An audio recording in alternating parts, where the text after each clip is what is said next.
What documents do you actually need for different loan types? Well, let's look at Renee. Renee runs 2 boutique fitness studios and just signed a lease on a third. The new location needs $85,000 worth of equipment, bikes, racks, turfs, the works. The vendor is holding that price for 10 days and then it goes up. Renee's done this before, sort of. Last year, she used a fast cash advance to cover a marketing push. So she assumed applying for anything is basically the same process. She calls a lender, gets asked for documents, and sends over what she remembers sending last time. 4 days go by, nothing moves. Turns out the documents she sent were for a completely different type of financing, not exactly what she needed. In this video, I'll explain what documents you actually need for different types of business financing, why the list changes depending on what you're applying for, and how to know what to gather before you waste 4 days like Renee did. Here's what actually happened to Renee. Last year's fast cash advance only needed 2 things: 6 months of bank statements and a short application, about 15 questions, covering basic business and personal information. Nothing about equipment, nothing about last year's tax history. Fast, light, done in a day. So this time, she assumed the same packet would work for financing $85,000 worth of gym equipment. It didn't, because gym financing isn't asking the same questions as a cash advance. In essence, Renee was answering questions for a product that doesn't need those answers. Here's the part that actually matters. Every financing product is really just different questions a lender is trying to answer, and the documents exist to answer that specific question. Once you see it that way, the checklist stops feeling random. A cash advance is asking, is money moving through this business right now, reliably enough to repay this fast, out of daily sales? That's a short question about the present. It only takes bank statements and basic questions to answer it. A line of credit is asking something bigger. Can I extend ongoing renewable access to this business month after month for as long as this relationship runs? That's not a snapshot question. That's a track record question. So it needs 6 months of bank statements plus 2 years of tax returns along with contact information, because the lender is underwriting a relationship, not a moment. A term loan asks almost the same thing, just shaped differently. Can this business make a fixed payment on a fixed schedule for the next several years? Same answer required. 6 months of statements, 2 years of tax returns, contact info, because a multi-year commitment needs multi-years of proof.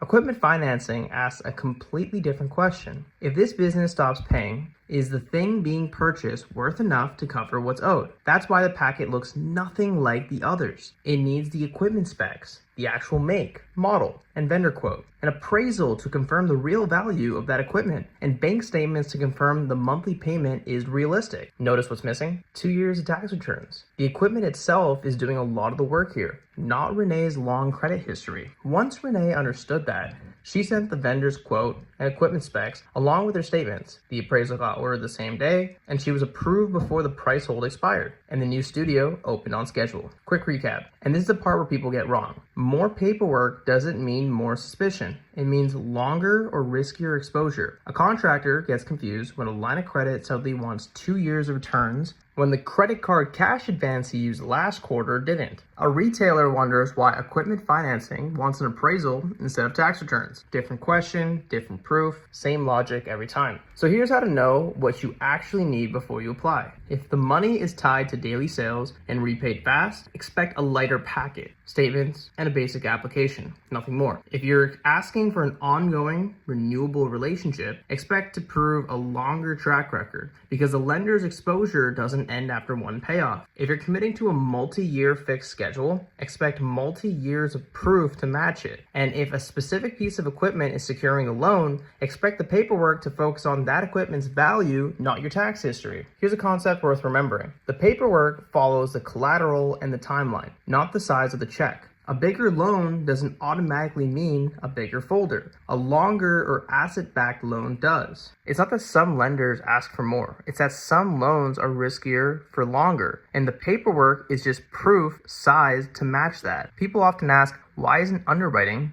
just the same everywhere? Wrong question. The better one is, what is this specific lender exposed to and for how long? A 4-week cash advance and a 5-year equipment loan are not the same risk. So we're never going to ask for the same proof. If you're not sure what documents your next purchase or business opportunity actually requires, click the link below and talk to our team at Outcome 99. We'll tell you exactly what to gather before you apply, walk you through every option, and help you move fast once you have the right packet in hand.